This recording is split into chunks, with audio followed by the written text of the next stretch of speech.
તમને ભારતમાં આવેલી એક એવી જગ્યા વિશે જણાવીશ જ્યાં જવું એટલે સામેથી મૃત્યુને સ્વીકારવું. આ જગ્યા છે નોર્થ સેન્ટિનેલ આઇલેન્ડ.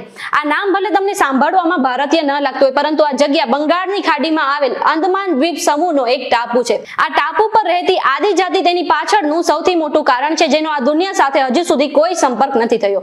આ ટાપુની ચર્ચા ભારતથી લઈને અમેરિકા સુધી છે, કારણ કે થોડા વર્ષો પહેલા અહીંના જંગલોમાં આવેલ અમેરિકન પ્રવાસી જ્હોન એલન ચાવની ત્યાંના આદિવાસીઓએ હત્યા કરી નાખી હતી. વર્ષ 1991માં ભારત સરકારે ત્યાંના લોકોનો કોન્ટેક્ટ કરવાની કોશિશ કરી હતી અને 1996માં નોર્થ સેન્ટિનેલ આઇલેન્ડ પર જવા પર પ્રતિબંધ મૂક્યો હતો. સાથે એમ પણ કહેવાય છે કે 2006માં કેટલાક માછીમારો ભૂલથી ત્યાં પહોંચી ગયા હતા અને 3 દિવસ બાદ તેમની લાશ બીચ પર જોવા મળી હતી.